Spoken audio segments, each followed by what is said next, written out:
તો ભરૂચમાં જોવા મળ્યા આશ્ચર્યજનક દ્રશ્યો। ભરૂચના શેરપુરા વિસ્તારમાં પીળા રંગના દેડકાઓ દેખાયાનો વિડીયો વાયરલ થયો છે।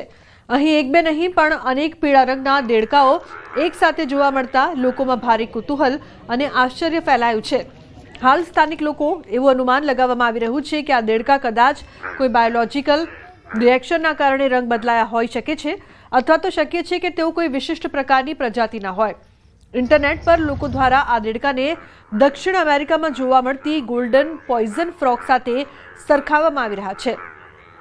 पण भरूच में देखायेला देड़काओ ए ज प्रजातिना छे के नहीं ए अंगे कोई वैज्ञानिक पुष्टि मळेली नथी। आवेल 4 मीठानगर में पानी आवी जता 58 लोको पूरना पानी में फसाया। फायरनी टीम द्वारा तमाम 58 लोकोनुं रेस्क्यू करायुं। पशुपालक और मीठागर में काम करता कर्मचारी फसाया। घरे परत नहीं फरता परिवार द्वारा डिजास्टर ने जाण करवामां आवी। ग्राम्य मामलतदार सहित फायरनी टीम स्थल पर पहुंची। बोट द्वारा तमामनुं रेस्क्यू करायुं। 58 लोको पाणी में फसाया हता तेमनुं रेस्क्यू करी सही सलामत बहार कढाया।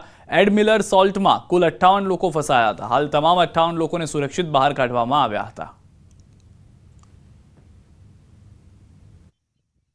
અત્યારે મને જાણવા મળ્યા મુજબ અહીંયા 3 જે પશુપાલકો હતા એમના માલ ઢોર સાથે ત્યાં ફસાયેલા છે અને સાથે બીજા એડમાયર સોલ્ટના જે જેસીબી ઓપરેટર કરે એવા 30 ઓપરેટરોને એ પણ અંદર સાથે સામેલ હોવાની મને માહિતી મળેલ છે।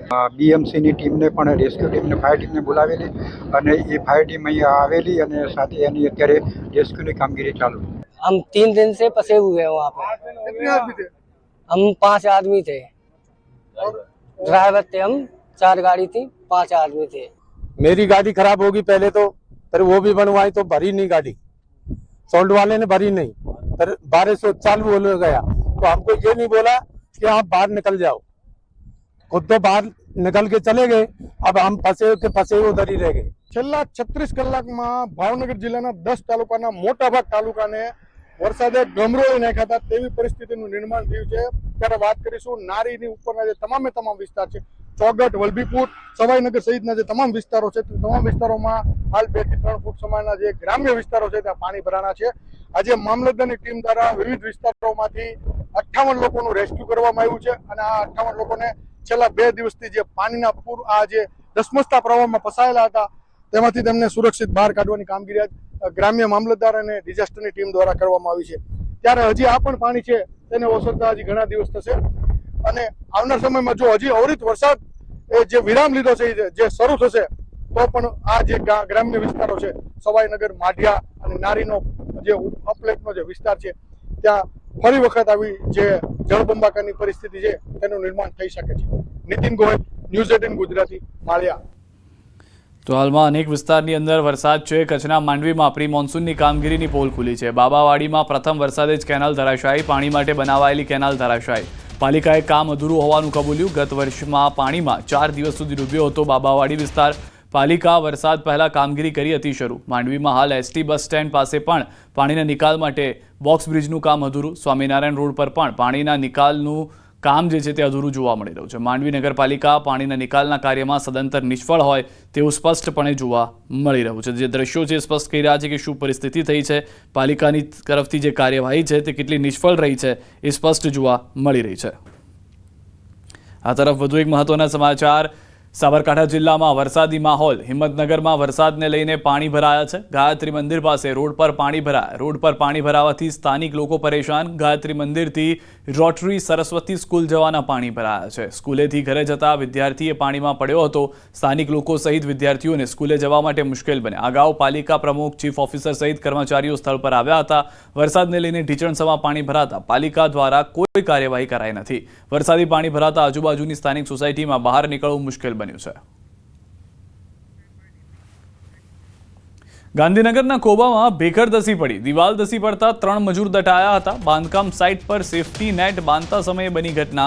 બાંધકામ સાઇટની દિવાલ ધસી પડતા એકનું મોત થયું। શ્રીજી એરિશ નામની સાઇટ પર બની છે ઘટના। માટી ધસી પડતા 3માંથી 1 મજૂરનું મોત નીપજ્યું।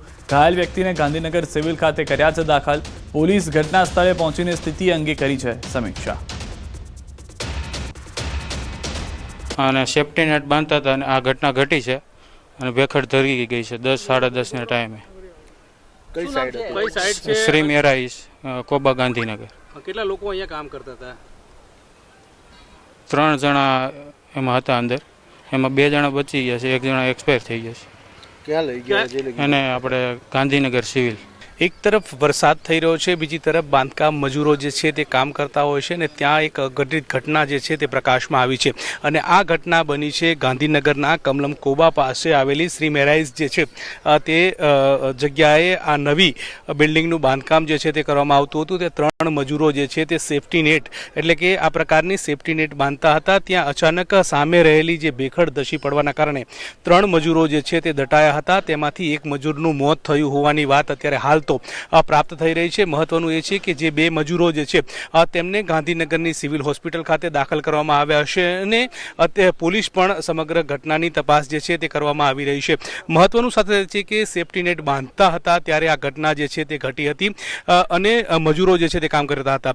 ગઈકાલે જે પ્રકારે વરસાદ થયો છે, વરસાદ બાદ સમગ્ર વિસ્તારની જે આ બાંધકામ સાઇટ જે છે તેની માટી પલળી ચૂકી છે, અંદર પાણી પણ ભરાઈ ચૂક્યું છે અને તેના કારણે માટી ઘસી હોવાની પ્રાથમિક માહિતી મળી રહી છે. તેમાં એક વ્યક્તિનું મોત પણ થયું છે. આ તમામ મજૂરો જે છે તે ડુંગરપુર વિસ્તારના હતા. તેઓ અહીંયા બાંધકામ સાઇટ ઉપર કામ કરતા હતા અને બાંધકામ સાઇટ ઉપર કામ કરવાના કારણે જે માટી ધસી પડવાના કારણે આ ઘટના પ્રકાશમાં આવી હોવાની પ્રાથમિક માહિતી જે છે તે મળી રહી છે. ગૌતમ શ્રીમાળી, ન્યૂઝ 18 ગુજરાતી, ગાંધીનગર. અમદાવાદ ક્રાઇમ બ્રાન્ચને મળી છે મોટી સફળતા. બિશ્નોઈ ગેંગના એક સાગરીતની ધરપકડ થઈ છે. અમદાવાદ ક્રાઇમ બ્રાન્ચે ધરપકડ કરી. અગાઉ સુખદેવ ગોગામેડી હત્યા કેસમાં પકડાયો હતો. આરોપી સામે 12 જેટલા ગંભીર ગુનાઓ દાખલ છે. ક્રાઇમ બ્રાન્ચે હથિયાર કેસમાં ધરપકડ કરી છે. આરોપીનું નામ મનોજ સાલ્વી છે. ક્રાઇમ બ્રાન્ચે તાજેતરની અંદર ઉદયપુરના ગંગેશ્વરથી મનોજ શંકરલાલ સાલ્વીની ધરપકડ કરી છે, જે લોરેન્સ બિશ્નોઈ ગેંગ સાથે સંકળાયેલો છે. આ અગાઉ 2022માં એટીએસ દ્વારા હેલિસ બ્રિજ વિસ્તારમાંથી એક રૂપાલાલ સોલંકીની એક વિદેશી વેપન સાથે ધરપકડ કરવામાં આવેલી, જેની પૂછપરછ દરમિયાન તેને તે વેપન છે એ હાલના આરોપી મનોજ સાલ્વીએ આપેલું હોવાનું જણાતા તેને જે તે વખતે નાસ્તા ફરતા તરીકે દર્શાવેલ હતા. તો આરોપી સામે 12 જેટલા ગંભીર ગુનાઓ છે. હાલમાં નાસ્તો ફરતો આરોપી જે હતો તે પોલીસ પકડમાં આવી ગયો છે. આમોદ હાઈવે નંબર 64ની દયનીય સ્થિતિને લઈને કોંગ્રેસ દ્વારા અનોખું વિરોધ પ્રદર્શન કરવામાં આવ્યું. ખાડામાં કમળના બેનરો લગાવી સરકાર સામે ખાડા કે કમળનો પ્રશ્ન ઉઠાવાયો. આમોદ તાલુકા કોંગ્રેસ પ્રમુખ નરેન્દ્ર પટેલે ખાડામાં બેસીને વિરોધ નોંધાવ્યો. આંદોલનમાં પૂર્વ ધારાસભ્ય સંજય સોલંકી સહિત અનેક કાર્યકરો જોડાયા હતા. પોલીસે કાયદો વ્યવસ્થાને ધ્યાને રાખીને કેટલાક કાર્યકરોને ડિટેઇન કર્યા. કોંગ્રેસે ચીમકી ઉચ્ચારી કે જો તાત્કાલિક માર્ગ સુધારણા ન થાય તો તેઓ પોતે જ રસ્તા પર કામ શરૂ કરશે.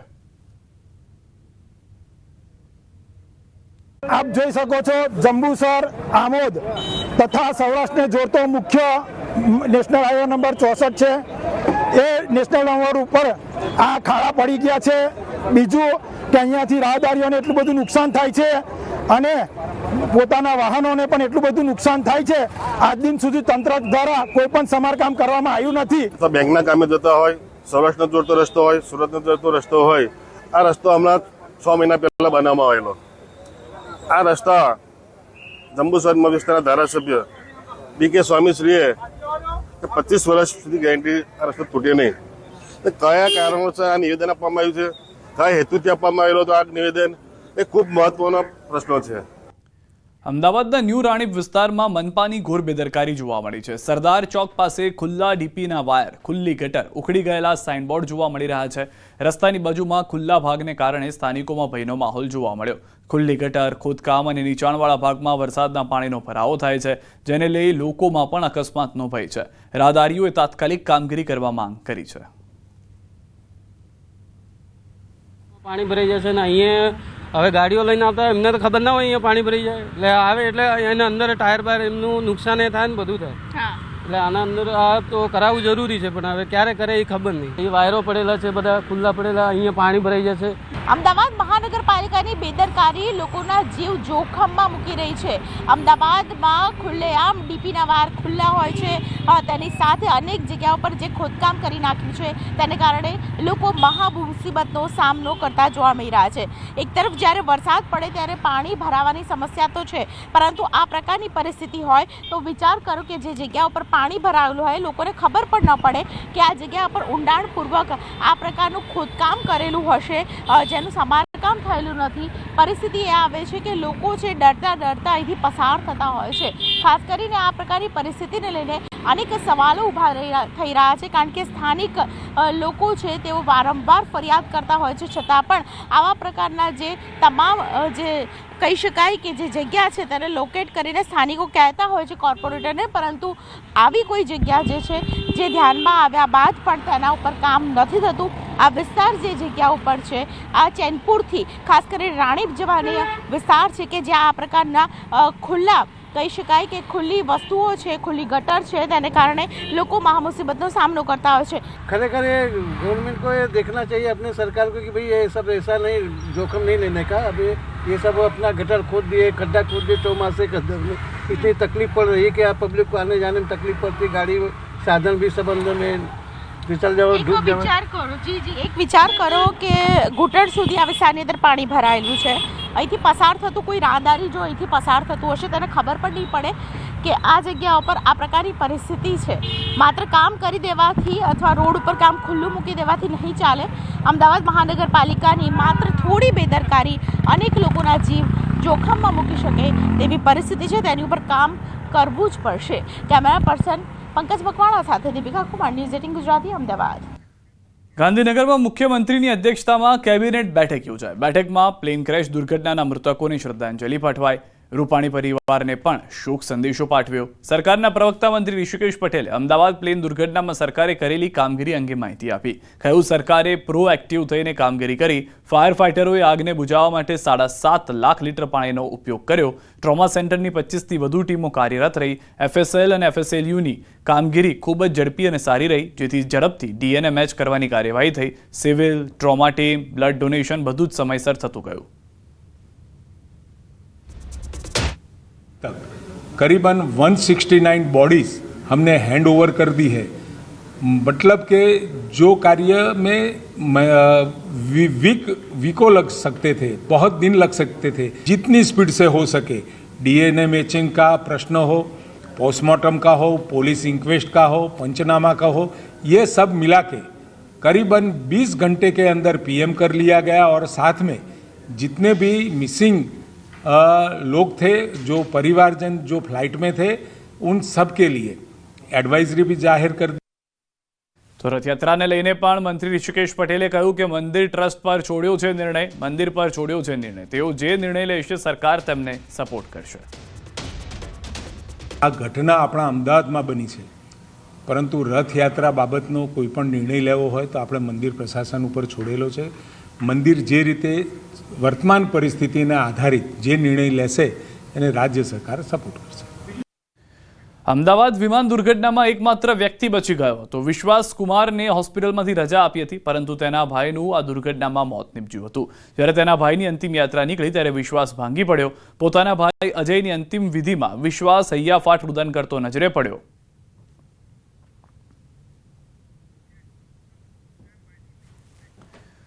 સુરતમાં જિલ્લા ભાજપ કાર્યાલય ખાતે યોજાયો શ્રદ્ધાંજલિનો કાર્યક્રમ. અમદાવાદ પ્લેન દુર્ઘટનાના મૃતકોને અપાઈ શ્રદ્ધાંજલિ. આ દુર્ઘટનામાં પૂર્વ મુખ્યમંત્રી વિજયભાઈ રૂપાણીનું નિધન થયું હતું, ત્યારે તેમની આત્માની શાંતિ પ્રાર્થના કરી મૌન પાળવા આવ્યું હતું. સ્વર્ગીય રૂપાણીની પ્રતિમા પર પુષ્પાંજલિ કરવામાં આવી હતી. ભાજપ પ્રમુખ, મહામંત્રી, સાંસદ પ્રભુ વસાવા તેમજ જિલ્લાના હોદ્દેદારો અને સહકારી આગેવાનો સહિત કાર્યકરો રહ્યા હતા હાજર. તમામ યાત્રીઓ તેમજ જે હોસ્ટેલ ઉપર અકસ્માત થયો એ હોસ્ટેલમાં ભારતનું ભવિષ્ય એવા સૌ ડૉક્ટર લોકોનું ત્યાં મરણ થયું હતું.